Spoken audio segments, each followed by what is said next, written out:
సింగరేణి కార్మికుల సమస్యలపై కార్మిక వర్గాన్ని కలుపుకొని ఉద్యమాలు మరింత ఉధృతం చేస్తున్నట్లు BMS Bhupalpalli area vice president Sujender అన్నారు.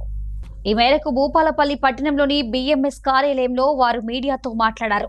సింగరేణి కార్మికులకు సంబంధించి మేనిఫెస్టోలో పెట్టిన ఏ ఒక్క హామీ కూడా ఇప్పటి వరకు నెరవేరలేదన్నారు. ఏఐటీయూసీ కానీ ఐఎన్టీయూసీ కానీ కార్మిక సమస్యలను పరిష్కరించలేకపోయాయన్నారు.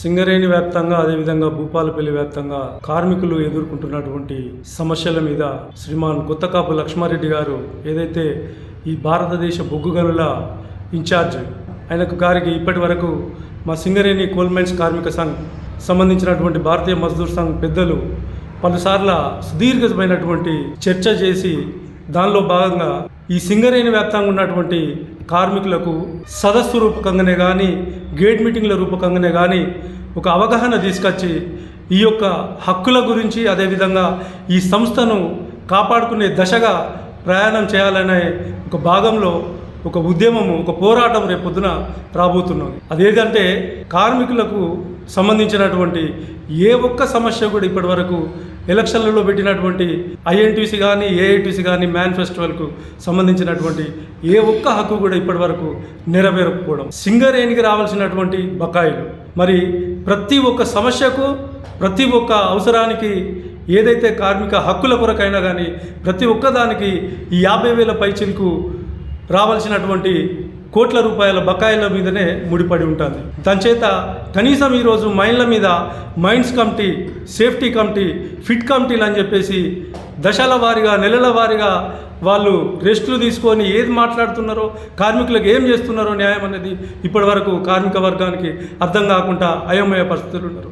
ఏం చేతంటే కనీసము కోల్ కట్టర్లు బిట్లకు కట్టుకునేటువంటి బిట్లు లేవు, రాడ్లకు కట్టుకునేటువంటి బిట్లు లేవు, అదేవిధంగా రాడ్లు లేవు, కోల్ కట్టర్ రాడ్లు లేవు, కనీసం కిలలు ఇచ్చే పరిస్థితి లేదు.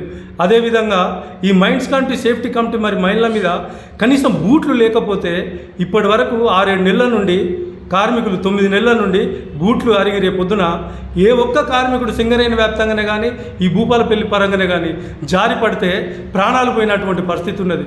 ఈ బూట్లు ఇవ్వకపోవడం వల్ల ఏదైనా అపాయం జరిగితే దానికి వీళ్ళే ఏఐటీసీ ఐఎన్టీసీ పూర్తి బాధ్యత వహించాల్సి ఉంటుంది. కనీసం బూట్లు ఇవ్వలేని పరిస్థితిలో ఉన్నారంటే సింగరేణి దగ్గర ఎంత ఘోరమైనటువంటి నిర్బంధం ఏర్పడదో డబ్బులు లేక అర్థం చేసుకోవాలి. అదేవిధంగా కొత్త మైన్లు కూడా రావట్లేదు. మొన్నటికి మొన్న కేంద్ర మంత్రివర్యులు కిషన్ రెడ్డి గారు తాడిచెర్ల 2 బ్లాక్ను కేటాయిస్తే కొద్దిగా పునః ప్రాణం పోసినట్టయింది. అంటే చచ్చిపోయేటువంటి సింగరేణికి 40 సంవత్సరాల చరిత్ర కలిగినటువంటి ఈ తాడిచెర్ల 2 బ్లాక్ను కేటాయించడం వల్ల రేపొద్దున కార్మిక వర్గానికి పెద్ద మొత్తం మీద న్యాయం జరుగుతుంది. పెద్ద మొత్తం మీద 1400 మంది కార్మికులకు ఉద్యోగ అవకాశాలు ఉంటాయి.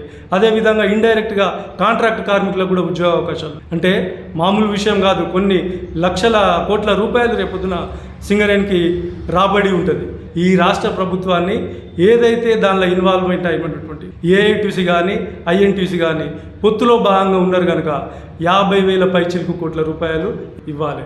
కాంట్రాక్ట్ లేబర్కు సింగరేణిలా గత 13-14 సంవత్సరాల నుండి పోయిన బీఆర్ఎస్ ప్రభుత్వం అయితే నిండు సభల ఒక్క కాంట్రాక్ట్ కార్మికులు లేదని చెప్పేసి పెద్దలు కేసీఆర్ గారు నిండు సభలు అన్నారు. మరి ఈరోజు 30,000 పైచిలకు కాంట్రాక్ట్ కార్మికులు ఉన్నారు. వాళ్ళకు అన్యాయం జరుగుతున్నది. హైపర్ కోల్ ఇండియాలా ఇస్తున్నటువంటి వేతనము, ఆ వేతనాన్ని సింగరేణిలో కేటాయించాలనేది మాలోనూ ఉన్నది. దానిలో భాగంగానే మా పెద్దలు బిఎంఎస్ పెద్దలు ఇప్పటి వరకు సుదీర్ఘ జరిగినటువంటి చర్చలల్లో కొత్తకాపు లక్ష్మారెడ్డి గారికి ఈ సమస్యను చాలా సీరియస్గా చెప్పారు. అందుబాటులో ఉండక చాలా జోప్యం జరిగి టైంలో వ్యవధి చాలా ప్రాణాలు కోల్పోతున్నారనేది మొదటి నుండి మొత్తుకున్నటువంటి కార్మిక వర్గానికి మళ్ళీ హైదరాబాద్లోనే ఈరోజు నిర్మాణం చేస్తాం హాస్పిటల్ అంటున్నారు. మరి అదేవిధంగా హైదరాబాద్లో చేస్తే కాదు, కార్మికుని క్షేత్రంలో ఇక్కడ సింగరేణిలో ఉన్నటువంటి విభాగాలల్లో ఆల్ డివిజన్కి అందుబాటులో ఉండే విధంగా ఆ యొక్క హాస్పిటల్ను నిర్మాణం చేయాలనేది మేము గట్టిగా కోరుకుంటా ఉన్నాము. మరి అదేవిధంగా సింగరేణికి కూడా కోల్ ఇండియాలో జరిగినటువంటి న్యాయమే సింగరేణిలో కూడా జరగాలనేది, ఆ యొక్క పద్ధతులను ఇక్కడ కూడా పాటించాలనేది మా పెద్దలకు ఇప్పటివరకే విన్నవించడం. అది రాష్ట్ర ప్రభుత్వమే కానీ ఇక్కడ ఉన్నటువంటి గుర్తింపు బాధిత సంఘాలు కూడా ఆలోచించాల్సిన అవసరం ఉన్నది. పెండింగ్లో ఉన్నటువంటి సమస్యలు. సింగరేణి కార్మికులు రోడ్ల మీద పడి తిరుగుతూ ఉన్నారు. ఇప్పటి వరకు కూడా ఏ ఒక్క సమస్య కూడా తీరలేదు. వాళ్ళకు రావాల్సిన ఉద్యోగాలు రావట్లేదు, రావాల్సిన డబ్బులు రావట్లేదు. మరి దాని ఒకసారి పునరాలోచన చేసి ఎంబటే తక్షణమే ఈ గుర్తింపు ప్రాతినిధ్య సంఘాలు వాటికి తొందరగా రూపకల్పన చేసి న్యాయం చేయాలనేది మా సింగరేణి కోల్ మైన్స్ కార్మిక సంఘం నుండి మేము వారిని డిమాండ్ చేస్తూ ఉన్నాం.